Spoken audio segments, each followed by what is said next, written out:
হঠাৎ থেমে গেছে, মানে অর্থাৎ এটা থেমে যাওয়ার মতো নয়। মানে ওদের ফ্যামিলি মেম্বার হচ্ছে 2 জন, বাপ হচ্ছে কি একমাত্র উপার্জনকারী, তিনি হচ্ছে কি আল্লাহর নির্দেশে চলে যাইতে হয়েছে, বিদেশে মারা গেছে, যার কারণে ওনাকে আর্থিক সমস্যার কারণে দেশেও আনতে পারে নাই। কর্মকাণ্ড যে ও নিয়মিত করে যাচ্ছে এটার উপরে হচ্ছে কি দেখবে, হ্যাঁ ভিডিও দেখতেছে প্রোডাক্ট। আচ্ছা, প্রোডাক্ট গুলো কি কি দিচ্ছে না দিচ্ছে এটা হচ্ছে কি আমরা ভিডিওতে অ্যাড করে দেবো।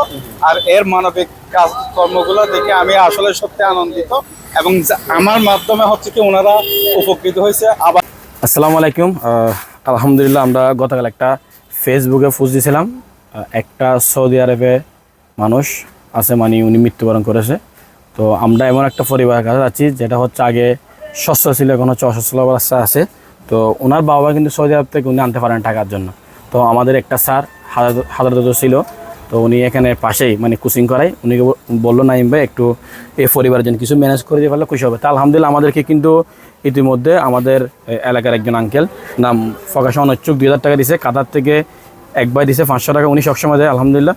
তো মুস্তাফা আজাদ ভাই দিছে 500 টাকা ফেসবুক থেকে, উনি আমাদের ভিউয়ার্স।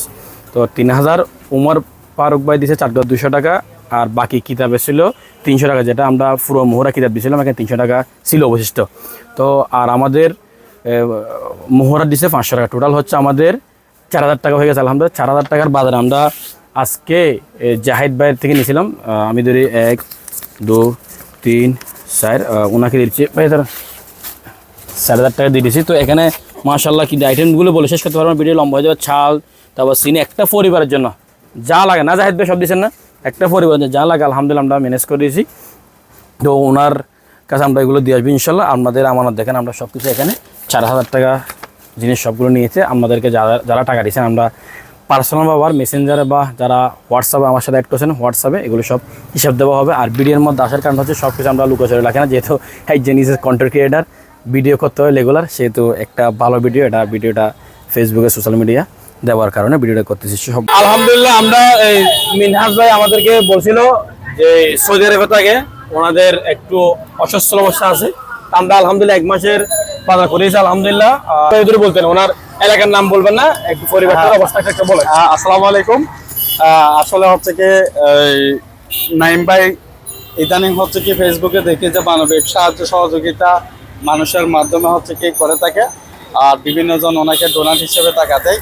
আমি দেখছিলাম যে উনি স্বচ্ছভাবে সেই টাকাগুলো হচ্ছে কি মানুষের আমানত মানুষের কাছে পৌঁছে দিয়ে থাকে, যার কারণে আমি ওনাকে বললাম একটা পরিবার হঠাৎ থেমে গেছে, মানে অর্থাৎ এটা থেমে যাওয়ার মতো নয়। মানে ওদের ফ্যামিলি মেম্বার হচ্ছে 2 জন, বাপ হচ্ছে কি একমাত্র উপার্জনকারী, তিনি হচ্ছে কি আল্লাহর নির্দেশে চলে যাইতে হয়েছে, বিদেশে মারা গেছে, যার কারণে ওনাকে আর্থিক সমস্যার কারণে দেশেও আনতে পারে নাই। যার কারণে আমি নাইম ভাইকে বলি, নাইম ভাই আমার জন্য ওনার জন্য প্রায় হচ্ছে কি 1 মাসের বাজার নিয়ে চলে আসছে। একটা ফ্যামিলির জন্য যা যা দরকার আছে তা সবগুলা করে নিয়ে আসছে। আমি ওনাকে যেভাবে বলছি ঠিক ওভাবে নিয়ে আসছি। আমি এরকম একটা মানবিক কর্মকাণ্ড যে ও নিয়মিত করে যাচ্ছে এটার উপরে হচ্ছে কি ভিডিও দেখবে, হ্যাঁ ভিডিও দেখতেছে প্রোডাক্ট। আচ্ছা, প্রোডাক্ট গুলো কি কি দিচ্ছে না দিচ্ছে এটা হচ্ছে কি আমরা ভিডিওতে অ্যাড করে দেবো। আর এর মানবিক কাজ কর্মগুলো দেখে আমি আসলে সত্যি আনন্দিত, এবং আমার মাধ্যমে হচ্ছে কি ওনারা উপকৃত হয়েছে। আবার নাইমের মাধ্যমে হচ্ছে কি মানুষ উপকৃত হচ্ছে, আবার নাইমকেও হচ্ছে কি আবার তারা মানুষ কি দিচ্ছে বিশ্বাস করে আমানত গুলো দিচ্ছে, সেই আমানত গুলো সঠিকভাবে কি দিচ্ছে পৌঁছায় দিচ্ছে। এটার জন্য হচ্ছে নাইম ভাই এবং যারা যারা এই সাহায্য সহযোগিতার সাথে অন্তর্ভুক্ত আছে, আল্লাহ তাদের দানকে কবুল করুক, আমিন। ধন্যবাদ। ঠিক আছে, আমরা ভিডিও নিতে পারবো না, ছবি একটা নিয়ে আমরা বুঝিয়ে দিব। ধন্যবাদ সবাই, ধন্যবাদ।